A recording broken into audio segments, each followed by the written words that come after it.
Every story this season has been about an institution, a bank, a club, a company. This one is different. This is the story of the time an entire country went bust. In the 1690s, Scotland, poor, starving, and desperate, gathered up, by some estimates, as much as half of all the money in the nation and bet it on a single venture, a trading colony in a swamp on the coast of Panama. Within 2 years, around 2,000 people were dead. The money, all of it, was gone, and within a decade Scotland itself, as an independent country, would cease to exist.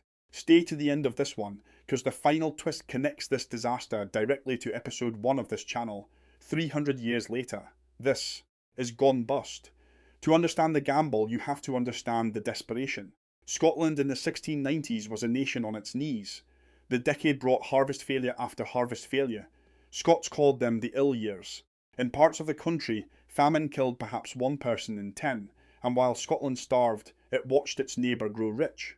England had colonies, trading fleets, and an empire taking shape, and its laws shut Scottish merchants out of nearly all of it. Same island, same king even, since the crowns had been shared for a century. But the wealth flowed one way. Scotland was a proud, ancient kingdom, slowly going broke in full view of the richest club in the world. And desperate nations, like desperate people, are the easiest customers for a man selling a dream. The man selling it was, on paper, the most credible salesman alive. William Paterson, a Scot who had just helped found the Bank of England itself, and Paterson had spent years obsessed with one idea. On the Isthmus of Panama, at a place called Darien, the world's two great oceans nearly touch. Plant a colony there, he argued, and Scotland would control the crossing point of global trade, goods flowing between the Atlantic and the Pacific, with a Scottish toll booth in the middle. He called it the door of the seas, the key of the universe. It wasn't a colony. It was a cheat code for a poor nation to leapfrog its way to empire. In 1695, the same year, remember, that gave Scotland its oldest bank, the Scottish Parliament created the Company of Scotland to make the dream real. London investors rushed in, until English commercial interests, terrified of the competition, pressured them all out. And that turned a business venture into something far more dangerous, a matter of national pride. Scotland would do it alone. What followed was a subscription frenzy unlike anything the nation had seen. Nobles pledged fortunes, towns pledged funds, widows pledged savings. By the end, the company had raised around £400,000. By some estimates, between a quarter and a half of all the liquid wealth in Scotland. One venture, one swamp, half a nation's money. 5 episodes in, you already know, nobody had done the due diligence. In July 1698, 5 ships slipped out of Leith Harbour carrying 1,200 settlers and the hopes of an entire nation. Farmers, ministers, ex-soldiers, younger sons of good families, ordinary Scots sailing to become the merchants of the universe. 4 months later they reached Darien, raised their flag and named their new home, New Caledonia, their settlement New Edinburgh, their stronghold, Fort St Andrew. For a few weeks the letters home glowed, a natural harbour, fertile land, paradise found. Then the rainy season arrived and paradise showed its teeth. The land was swamp, the air was fever. Dysentery and tropical disease tore through the camp, and when the settlers opened their trade goods, the cargo meant to make Scotland rich, the tragedy turned absurd. They had brought powdered wigs, combs, Bibles, thick woolen cloth, to sell in the tropics. Nobody wanted any of it. Worse, Darien sat on land claimed by the Spanish Empire, and Spain was preparing to take it back. Worst of all, King William, juggling European politics, ordered England's colonies to give the Scots no help, no food, no trade, no rescue. Scotland's colony had been blacklisted by its own king. By the summer of 1699, the graveyard was growing by up to 10 bodies a day. The survivors abandoned New Caledonia after barely 8 months. Of 1,200 settlers, most never saw Scotland again, and now the cruelest turn in the whole story. Word travelled slowly in the 1690s. So in August 1699, a second fleet left Scotland.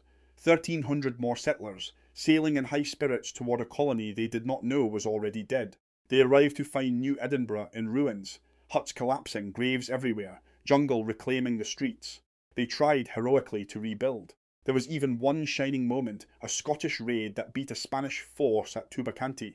But then the Spanish army and navy closed around Fort St Andrew, and after a month of siege, disease made the decision for everyone. In the spring of 1700, New Caledonia surrendered. The Spanish, reportedly impressed by the Scots' stubbornness, let them sail away with flags flying. It didn't matter. The fever ships scattered, and death followed them across the Atlantic. Of the roughly 2,500 souls who sailed for Darien, only a few hundred ever came home. Back home, the scale of the catastrophe sank in slowly. Then all at once, the money was gone. Not a company's money, the nation's money. Nobles, towns, churches, widows, ruined together. A country that was already starving had now vaporized up to half its liquid wealth in a Panamanian swamp. And into that wreckage, England made an offer. Union, one parliament, one market, full access at last to English trade. And written into the deal was Article 15, a payment to Scotland of £398,085, and 10 shillings, much of it earmarked to compensate the Darien investors, the equivalent. In 1707, the Scottish Parliament voted itself out of existence. Scotland's independence wasn't conquered on a battlefield. It was, as the poet Burns would bitterly put it, traded away. A nation, in his words, bought and sold. The men who voted for it included, in significant numbers, Darien shareholders, and now the twist we promised. That compensation fund, the equivalent, needed managing. The men who ran it formed a society, then a company, and in 1727 that company was granted a banking charter in Edinburgh. Its name, the Royal Bank of Scotland. Yes, that Royal Bank of Scotland. The bank from episode 1, the one that grew into the biggest bank on earth and delivered the biggest bailout in history, was born, directly, from the ashes of Scotland's greatest disaster. Darien's compensation money became RBS, the nation's first great collapse. Founded the institution behind its latest one, 280 years apart, same lesson, same soil, the bet too big to survive. On the coast of Panama today, there's still a small headland the maps call Punta Escocés, Scottish Point. The jungle took everything else. Next on Gone Bust, the river that built a quarter of the world's ships, and how Scotland's mightiest industry rusted to nothing. Subscribe, the giants keep falling.